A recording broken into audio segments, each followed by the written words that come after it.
Welcome to another edition of Thought Leaders Live, where we talk with thought leaders in business, life, and all points in between. We got a crowded house today. Charles Feltman and Emily Bouchard are joining me. We're going to talk about how to deepen and repair trust in families. Emily, and I hope I pronounced your name correctly. I always forget in the pre-show conversation to ask. How did I do? Did great. Hey, all right. Emily is a family dynamics strategist and fractional chief learning officer to family offices. And Charles Feltman. Charles, how'd I do with yours? Just fine. Okay. Executive and leadership coach. These two have come together to co-author the little book of Trust and Money. And today we're going to explore how trust shapes financial conversations and relationships across generations. So you folks probably should have helped the poor people on Succession. They needed you desperately. But this is a topic that I think affects many people across all demographics, no matter how big your bank account. So I'm really excited to jump in here. So welcome to the show. Thanks for having me. Thank you. Okay. Why don't we just start out with intros? And Emily, why don't you start out? Tell us a little bit about yourself and what you're doing, and then we'll go to Charles. Oh, well, just a little bit. So I have 20 years of working with families that have operating businesses or family offices or family foundations. And it's all on what would be called the soft side, which is the relational side, how to communicate well together, how to trust each other so you can make decisions that everybody is really actually in agreement with. And just looking at the relational aspects of life and the relationship to the wealth and the money, and how to make it so that you can benefit as much as you can as a family from the resources you have, and minimize some of the pitfalls and the challenges that come with it. And I come at it from a social work background, and I was a licensed marital and family therapist for years before I switched to coaching. Okay. I remember working with a family business consultant, and he talks so much about that overlap between business and emotions and the family emotions, and how you have to be careful with that. And it's so funny how people go right to the business first and just kind of poo-poo the emotions and the connection, but that's like really what drives everything, and it's the key to keeping it all together. Yep. Charles, tell us a little bit about yourself. Yeah, thank you. For about the past 30 years, I've been coaching people who lead other people, primarily at this point, top leadership in organizations. And you talk about bringing the emotion into the emotions, and even body into the mix of leadership. That's a big part of what I do. I help leaders get in touch with who they are as whole human beings, so that they can lead from that perspective, and it's not just about what's in their heads. It's about all of them, and being able to bring that into their leadership role, and work with their people from that perspective, lead their people from that perspective. So I work with those folks to help them really become self-aware in a different way than they perhaps ever have before. So that's really what I do. And then I also do workshops with teams and with groups of leaders usually from the same company, on trust building, because I wrote the book because I'd been doing this even before then. And the book really helped me connect with people around that. So I have companies that come to me and ask me to either work with a leadership team that needs some trust building, or just, hey, let's give the entire leadership in this company a common language around trust. Yeah, this is his book. Build it more. Oh, thank you. Nice to have a friend on to plug your book. Highly recommend it. Adding it to my list for sure. I can't tell you how many times on this show we've had people come on, and the topic's always about thought leadership, and it always comes back to trust and how to build Mhm. trust. And I think in these days of AI, it's even more important. Um, we can get into that. So let's start out, Emily, with really Mhm. what this is all about, and what about the program is about today. Mhm. Why don't we talk about how trust shapes these financial conversations and relationship across generations, and how does that trust break down? Oh, yeah. How much time do we have today? I guess the best analogy that we found to really help people just immediately get this is think of trust as like the infrastructure, like the foundation of your family's home, right? And so much time is spent like, oh, let's put on a new addition, or let's, you know, redo redecorate. But there's like, how strong is your foundation, right? Like if you're buying a home, if you're selling a home, what is the first inspection that they do, right? Let's check the foundation. And one of the things I love about this and why I wanted to team up with Charles is because we've been using a certain framework related to trust in our work for years. And it gives you like the four cornerstones of that foundation. And it makes it so you can understand how strong it is, how well everybody is actually trusting each other. And also, it allows you to diagnose and quickly see where trust might have broken down. So then you're more apt to fix it and have it be fixed in a way that it can actually last and be stronger, and the relationships can be stronger as a result. So, Charles, talk to me a little bit about, because this is all going to come back to money. I mean, we're going to be talking about money, and tell me why these conflicts that always seem to be about money, and you hear about all of them, and I'm assuming without that foundation of trust, these conflicts are going to kind of exacerbate. But tell us a little bit about why money conflicts are rarely about money. What drives the disconnect? They're, well, like you said, they're not really about money. I mean, they are and they aren't. Yeah. I'm sorry. Underneath the money piece is trust, and how well do we trust each other? Can I trust you? Which is fundamental to our sense of well-being in the world. If I don't trust someone, and think about it, if you don't trust someone, what are you going to do? You're going to pull away. You're going to put some distance between you and that person. If that's someone in your family, you're gonna it's going to like put some stress on the family and the family's foundation, as Emily was just talking about. So when people talk about money, but they leave out the understanding that that financial conversation is also at the same time a trust conversation, they're missing an opportunity. Actually, they're missing something that's really critical in the conversation, which is how do we build or maintain, or maybe if necessary, repair trust so that we can have the conversation in a way that connects us rather than pushes us apart. Emily, before we jump into the four domains of trust, I just want to dive a little bit deeper into the conflict. And what maybe you could give us some tangible examples Mhm. of what people think is the conflict and the disconnect, in terms of money or other things that you've seen in the past, but it's really going to be a trust issue. Yeah, I was wondering about I there's so many examples. One of Yeah. the ones that's really in the cultural milieu we're in right now is the memoir called Strangers. That's been on the New Yeah. York Times bestseller list for weeks. I think it's like half the year now. And Yeah. it's a phenomenal book. If you haven't read it, it's really worth reading. On my And list. in the book, I think the reason it's really struck a chord is because they had this seemingly wonderful, trusting relationship as a husband and wife with 3 kids.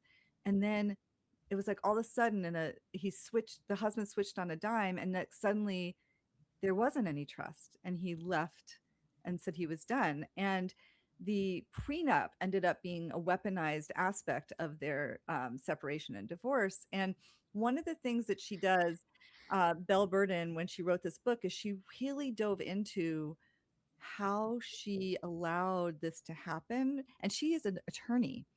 So she had the intellectual knowledge and awareness because she blindly trusted her husband, because that's what you're supposed to do with your partner, as opposed to really authentically and uh, relatively trust. So one of the things that happened was they negotiated their prenup, and he asked for something to be added to it that she was advised against by her attorney. She knew as an attorney was not in her best interest, and she chose not to tell her attorney or her family that she had allowed for it. So she had an awareness that it had happened, and she chose not to. And in that moment that she chose not to, she knew that there was something about that that wasn't quite right. But Right. and she says it's like later on she can see it. And then she ended up trusting him enough to combine her money from different trust accounts that she had from her family and putting his name on it, so it was shared. But the caveat that he had put in the prenup was any monies that they made or had that they did not share within the marriage could remain separate. And he built quite a bit of wealth, but he never shared it within the family system except to a minimal degree. And she allowed that. And she said she never looked at the tax form, she just signed them. And it was always with this blind trust, like, this is how he's so trustworthy, he's so available. And you can understand why she would trust him. And what we're really about is, how do you authentically trust somebody? How do you actually look at what's the transparency in our conversations, and being curious and open and saying, well, since we have this clause that's in the prenup and you were so sure about that, I think it's really important on the other side that I have full awareness and informed of your financial life. And we're looking at what we're creating together. And if I'm going to be including things and including you on the ownership of these things that I'm bringing to the marriage, how are we equalizing that? How are we bringing that forward? But she didn't think to do that. And so it's a great example of how we can be totally loving and have an amazing relationship and love each other. And there's actions we can take and behaviors we can have within our relationships that allow for the trust we have to be grounded in what's real, as opposed to something that might be imagined. Boy, that's a tough one. I mean, I'm just, as you were describing the situation, I definitely want to read that book. But yeah, I'm thinking about my own marriage, and I always talk about our relationship as like a division of labor. Yep.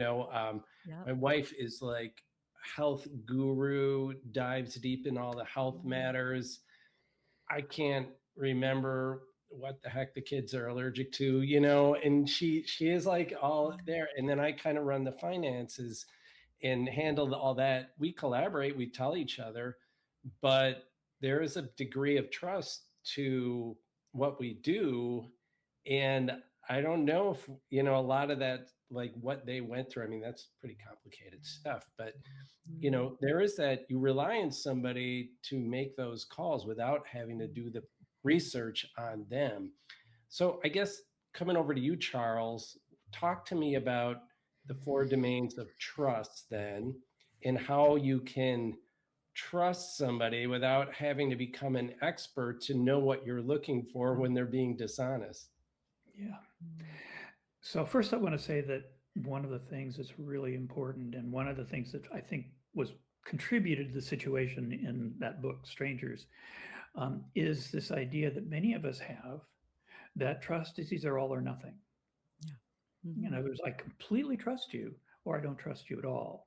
And if I go into a relationship, in a marriage, and say I don't trust you at all, well, why am I even in this relationship?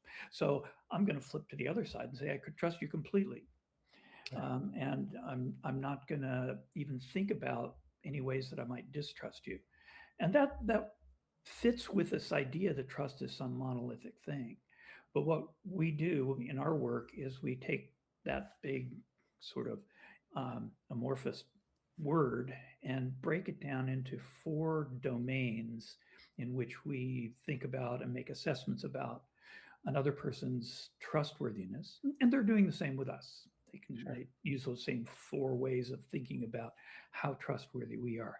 So those domains are care, which is the assessment that you have my interests in mind, as well as your own, of course, but you do have my interests in mind. You intend good for me.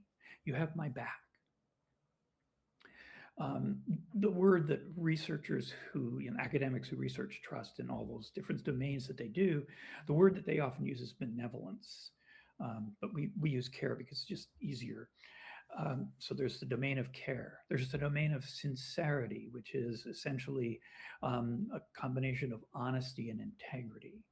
You don't have a different conversation in your head when we're talking than when we're having out loud, and that you mean what you say, you say what you mean, and you're going to act accordingly. There is a domain of reliability, which says essentially, I trust that you will fulfill commitments or promises that you make to me and to other people, of course. But to me, you make a promise that says, I'll do something by a certain date, whatever it is. You're going to fulfill that. Or if you can't for some reason, you're going to come and talk to me before you get to the point where it's past the due date, if you will. And finally, competence, which is the assessment that I trust you have the skills, expertise, ability, whatever experience to do what you're saying you can do or I'm asking you to do. And that becomes a big issue in a family because, of course, people have varying degrees of competence in families. But if we assume a certain level of competence without really checking into it, or we abandon our own capacity for competence. In this case, again, I think the woman who wrote the book, kind of, she just let go of her own competence as an attorney. Let it go. So there's that domain of competence. And the other side of that is to say, I don't, you can build trust in the domain of competence by saying, I don't know how to do that. That's not something that I'm trained in or have any skill at or whatever. So those are the 4 domains, and we can think about trust when we think about someone else. How do we trust them? And we typically do trust them at different levels in each of those domains. The idea is to at least have the domains be somewhat similar in terms of our level of trust. But my wife can trust me to handle our finances. But she can't necessarily trust me to remember to do certain things when I'm at the groceries, get certain things when I'm at the grocery store, without making sure I have a list in my hand when I leave. So knowing and attending, I think, is the key word. You're attending to those different trust domains, and how what's the evidence that I can trust the person in each of these different domains, or not, and what do I do about not trusting them or them not trusting me? How do we work with that? Yeah. So Emily, let's go back to you now. Thank you for that, Charles. And Charles established the 4 pillars of trust. Let's keep going on with the strangers, the book here. Now, we're talking about practical steps here. How use the 4 pillars for me, and maybe tell me how she could have steered clear of the danger if she would have applied the 4 pillars. Sure. So there was a depth of care that was really understood within the family. He would show up, he would be there for dinners, he would do really special things with the kids.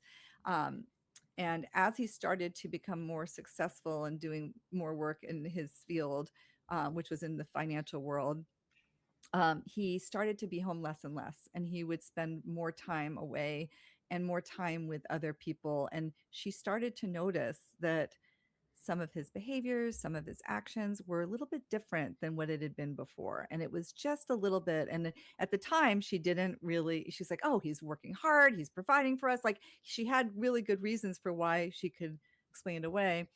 Right. But if they had a really good understanding of what care looks like and how we trust each other, when that started to shift a bit, she could have been a little bit more curious or paid a little bit more attention. In terms of specifically the prenup, because he was so explicit about demanding a certain phrase be added to it, and she agreed to it, they created a standard in their relationship based on that. They had an agreement related to that.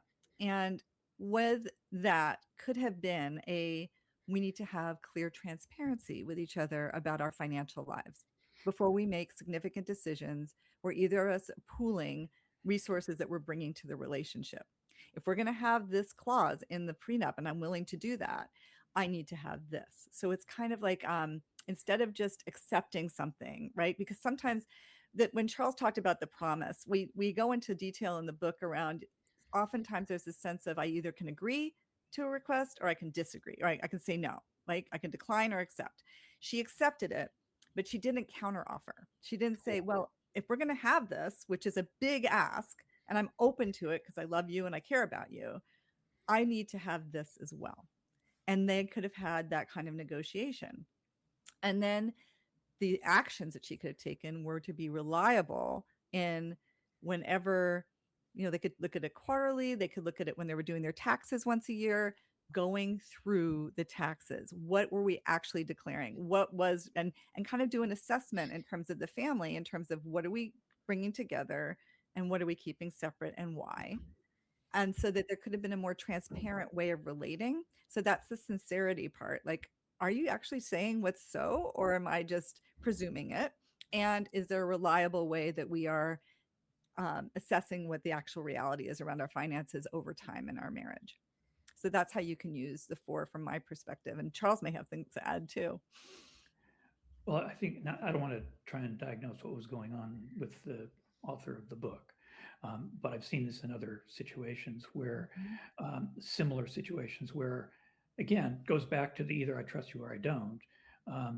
If I'm questioning any part of what you're doing, then I'm questioning the entire all of you. I'm saying I may not trust you at all. So that's a hard one to get over for people if that's kind of the background assumption or assessment that they have about trust. And then, as Emily was saying, again, I haven't read the book yet myself, so I can't, there's not a whole lot that I can say about that. Sure. But again, when people have the ability, have these 4 domains in mind, they can really think about, hey, what's going on now in this person's behavior that I find trustworthy, but are there things also that I'm not really finding trust, that I can fully trust?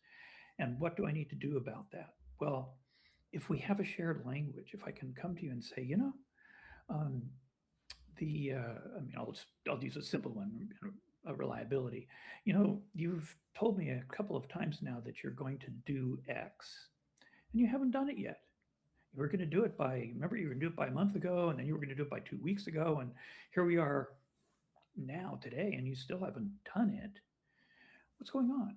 Not you're a bad person, I don't trust you, but get curious. What's going on? Get curious in each one of the domains. Mm-hmm. Yeah, and that's such a great point, Charles. And when you said that, I also remember, like, my wife is a parent coach, and she always cautions me, if you have some of those disagreements, to try and use I instead of you, and come at it from I'm feeling that this isn't being handled well, and I'm curious why it's not being done. She said, when you go with you always put people on the defensive. I don't know, Emily, if that's something that you run into, because I also think there's a degree of the communication, and as a marriage therapist, I'm sure you've run into this a lot, and the communication and how you help address these when you come out of alignment, it's got to be a huge part of it. Oh, for sure. Yeah. Within a marriage with a couple, and also with the whole family system, right? Like there's a lot of work I do with parents with their children in terms of like we have this invisibility of the money now, right? Like the kids use the credit card, parents pay it, they notice, oh, there's some charges on here that maybe, oh, that's a little bit more than we thought, but they don't actually hold the kids accountable. And then it's like, wait, how did this get to be so much more? Right. So there's there's ways to be able to communicate. And Charles and I go into detail about it in terms of how to be respectful and lead with care, right? Lead with what are our values? What is it that what's the purpose of the money in our lives? What is it? What are the kind of the assumptions that we're basing our lives on, right? Like what is it that matters most to us? And when you start with that, then you're like, oh, we're on the same team. We have the same perspective. We're looking at it. We're not adversaries. We're together on the team. And then if there are differences, right? Like maybe you have somebody who's a spender and somebody who's a saver. Like how do you really connect around why those two things matter, what the values are that's helping to express, and then how to make sure that you can be in alignment as a couple around how you're going to make financial decisions that take care of both of those, as opposed to one, overarching and taking over from the other.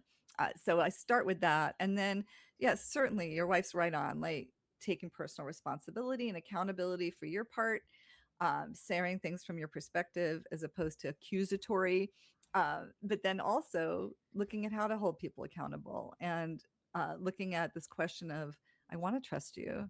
And this doesn't feel very trustworthy based on the promise you made and how you're not fulfilling it.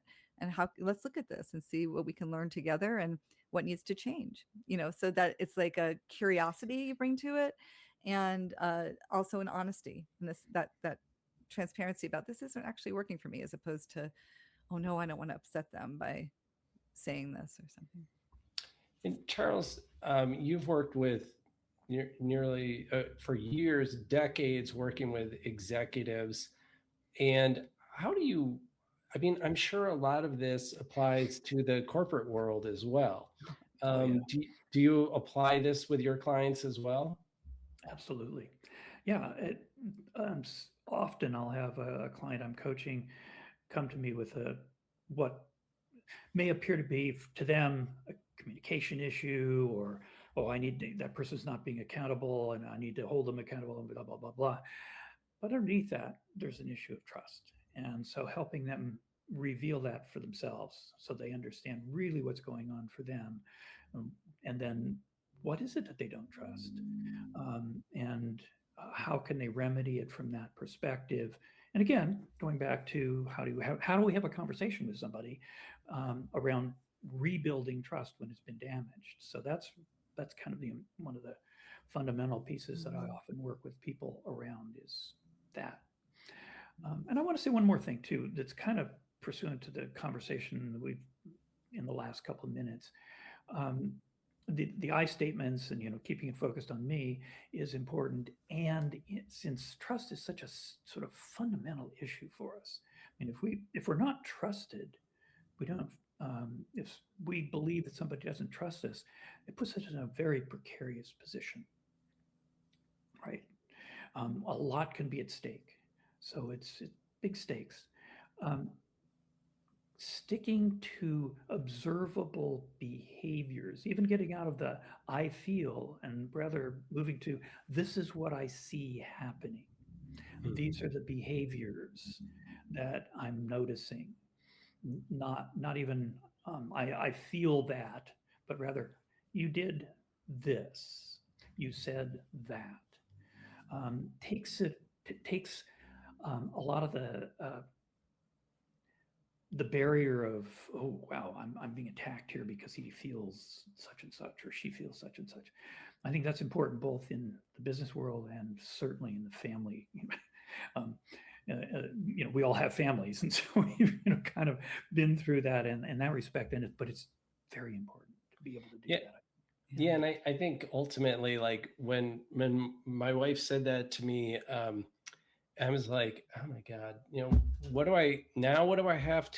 how do I have to think? And now how do I have to frame things? I mean, can I just come out and tell you things? But I think the long and short of it is maybe that it's just a matter of empathy, and whatever she was asking there and however she wanted me to express it's going to vary with different people. And it's just a matter of empathy and me thinking, well, that's how she wanted to talk about this. So I might need to bend my behavior. Maybe I'm okay with talking to people like that and getting criticism like that, or at least I think I am. But maybe it's just like trying to tweak to what the situation is like. And so we're You know, getting. I Go ahead, want Emily. to say one of the things you're pointing to, which is something that we really feel strongly about in terms of the domains, is sincerity.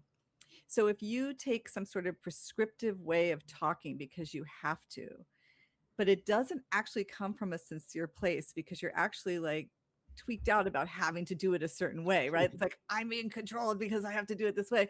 It's not going to land as Right. really being trustworthy. So it's wonderful to give a couple a prescription to try out different ways of communicating if they've been really stuck in a way, in a pattern of relating that is not producing results. It's like, let's just try it this way, right? It can be from that place, but you need to own the part, the resistance part, right? It's like, hey, this is hard, this is uncomfortable, it doesn't feel natural, so that you can actually be sincere as you're doing it. And if you lead with care, which is, hey, I love you, you're my wife, I really want to communicate well with you, I hear that you'd like me to speak differently, I'd like to be able to get across what's on my mind, and I'll I'll work on expressing it in a way where you can receive it more, and let's work together as a couple around giving each other some grace and some respect, and know that we both really care about each other. So that's the key for me, is like leading with the care. It's, we often talk about that care kind of enveloping all the other aspects of trust, Oh, yeah. not in a manipulative way, right? Not like, oh, don't you know how much I love you? Like, you can't. No, it's like, no, I love you enough to say I'm willing to try something new, and it's not going to be easy for me, right? So that sort of thing. So Oh, I'm Charles might have some other thoughts, but I just was going to say simply, Greg, that what you said a moment ago is a very good demonstration of your care, yeah. the care that you have for your wife, and something that she could probably see. So, okay.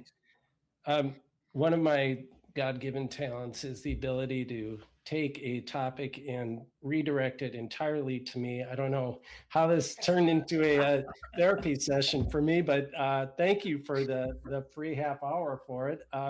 No, but this was great. It's just, I think we delved into a little example of, and actually just the topic and what you have brought up, obviously, triggered something with me and made me think of something. So I guarantee that people who are watching probably have a few thoughts about their own relations and their family issues as well. So, so we did just have a couple comments here. We had Michael, the commenter, nobody trusts anybody anymore. So much noise and fake people and projects. Boy, is that true. Lots of people from out of town. Victoria Gordon from Switzerland, interesting topic. And of course, Tyler, my man from Madison, tuning in. Good to see you. So we're at the top of the hour. I think we could probably go another half hour. I think I could fit my wife into a fourth screen on here and keep going. But you bring my wife in then. But this has been a great conversation, and thank you both for joining us today. And if somebody wants to work with you, how do they do that? Well, we're just connect with us on LinkedIn. We're both on LinkedIn. You can find us under our names on LinkedIn, and that will get you to us in any way. And I'll just share that we have our books coming out in November, and Charles and I decided that once a month we're going to do a deep dive into one of the 4 domains leading up to the book launch. So actually next Tuesday at this time, we're going to have our first webinar here on LinkedIn. So yeah, follow us, and then you'll get the information about how you can join us for that. Exciting. Charles and Emily, thank you so much for joining me. It's been a real pleasure and enjoyable conversation. Thanks so much. Thank you, Greg. It's been great. Yeah. And thanks everybody for joining us on another edition of Thought Leaders Live.